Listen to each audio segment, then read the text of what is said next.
شیطان بہت شیطانی قوتیں رکھتا ہے، لیکن اللہ کے خاص بندے شیطان سے قوی ہیں، طاقتور ہیں۔ حضرت ابو ہریرہ رضی اللہ تعالیٰ عنہ سے معروف روایت ہے، فرماتے ہیں کہ صدقے کے مال میں حضور نے مجھے امین مقرر کیا، پہرے دار مقرر کیا۔ تو کہتے ہیں میں پہرے پہ تھا، ایک شخص آیا، اس نے چادر بچھائی اور جلدی جلدی سے وہ غلہ، وہ کھجوریں، وہ مال اپنے کپڑے میں ڈالنے لگا۔ میں نے دوڑ کے اس کو پکڑ لیا، تو اس نے اپنا آپ مجھ سے چھڑانا چاہا، لیکن میرے ہاتھوں کی گرفت مضبوط تھی، وہ چھڑا نہ سکا۔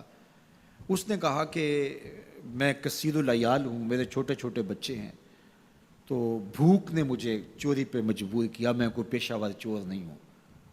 کہتے ہیں مجھے ترس آ گیا، میں نے اس کو چھوڑ دیا۔ خیر رات گزر گئی، صبح ہوئی، حضور کی خدمت میں حاضر ہوا تو آقا کریم نے فرمایا کہ ما فعل اسیرک البارحہ، ابو ہریرہ رات والے چور کا کیا بنا؟ عرض کی حضور وہ بڑا مجبور شخص تھا کوئی، اور اس نے کہا کہ میں پیشہ ور چور تھوڑا ہوں، بچوں کی بھوک نے مجھے یہاں تک پہنچا دیا۔ تو حضور علیہ السلام نے فرمایا جھوٹا شخص ہے، اور سنو آج پھر آئے گا۔ کہتے اگلے دن تو میں طاق میں رہا، تو خیر وہ آیا اور اس نے چادر بچھائی اور غلہ اس چادر میں ڈالنے لگا۔ میں نے جا کے پکڑ لیا، تو اس نے کہا مجھے چھوڑ دے۔ میں نے کہا میں تو نہیں چھوڑوں گا۔ اس نے کہا کہ مجھے چھوڑ دے، منت سماجت کی اور بہت ترلے کیے، تو کہتے میرے دل میں پھر ترس آ گیا، میں نے پھر چھوڑ دیا۔ میں پھر حضور کی خدمت میں آیا تو حضور نے فرمایا ما فعل اسیرک البارحہ، رات والے چور کا کیا بنا؟ میں نے کہا حضور وہ آیا اور اس نے کہا میں کثیر العیال ہوں، مجھے پھر ترس آ گیا، میں نے چھوڑ دیا۔ فرمایا جھوٹا آدمی ہے، اور سنو آج پھر آئے گا۔ اللہ اکبر! جو ہو چکا وہ بھی حضور جانتے ہیں، جو ہونے والا ہے وہ بھی میرے حضور جانتے ہیں۔ یہ اللہ نے اپنے محبوب کو شان دی ہے۔ تو کہا آج پھر آئے گا۔ کہتے ہیں میں طاق میں تھا کہ وہ آیا، اس نے چادر بچھائی اور غلہ ڈالنا شروع کر دیا۔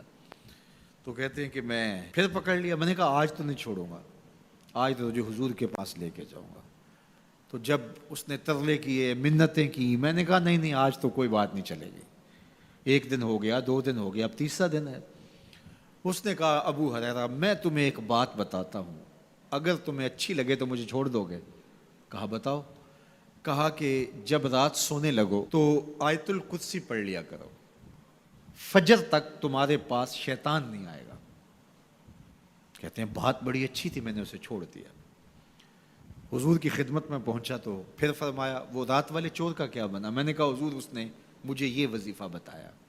حضور نے فرمایا بندہ تو جھوٹا ہی تھا لیکن بات سچی بتا گیا۔ اور پھر فرمانے لگے ابو ہریرہ جانتے ہو وہ 3 دن جو آتا رہا وہ کون تھا؟ میں نے کہا اللہ و رسولہ عالم۔ فرمایا وہ خود ہی تو شیطان تھا۔ 3 دن جو آتا رہا وہ خود ہی تو شیطان تھا۔ اب شیطان بڑا تگڑا ہے، لیکن ابو ہریرہ پکڑے تو چھڑا نہیں سکتا۔ یار ابو ہریرہ پکڑے تو شیطان چھڑا نہ سکے، اگر حضرت عمر پکڑ لیں تو یہاں تو آ گیا نا، حضرت عمر کے سامنے تو آنے کی ہمت بھی نہیں کرتا۔ ان الشیطان یفر من ظل عمر، شیطان میرے عمر کے سائے کو دیکھ کے بھی بھاگ جاتا ہے۔ تو شیطان بڑا طاقتور ہے، بڑا قوی صحیح، لیکن اللہ کے مخلص بندوں کے مقابلے میں وہ بہت کمزور ہے۔ اس لیے اس راستے پہ اگر چلنا ہو تو کسی طاقتور کے ساتھ چلیں تاکہ یہ کمزور سمجھ کے حملہ آور نہ ہو جائے۔ تو ہم نماز کے اندر جب کھڑے ہوتے ہیں تو اس وقت اللہ سے سیدھی راہ جو مانگ رہے ہوتے ہیں، تو یہ نہیں مانگ رہے ہوتے کہ سیدھی راہ دکھائی دے۔ ہم دیکھ چکے ہیں حضور کے صدقے سے، تبھی تو کلمہ پڑھا ہے۔ سیدھی راہ دیکھ چکے ہیں تبھی تو وضو کیا ہے۔ سیدھی راہ دیکھ چکے ہیں تبھی تو کانوں تک ہاتھ لگا کے ہاتھ باندھے اس کی حضور کھڑے ہیں اور رخ قبلہ کی جانب کیا ہے۔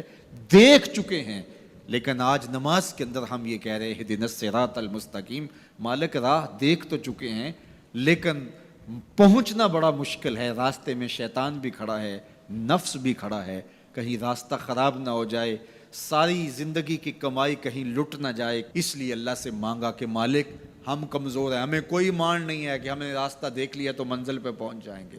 قدم قدم پہ شیطان ہے، نفس موجود ہے، مالک تو دستے کرم بڑھا اور ہمیں منزل تک پہنچا دے۔ اور جب وہ کرم کرے گا تو پھر پہنچتے ہوئے دیر نہیں لگے گی۔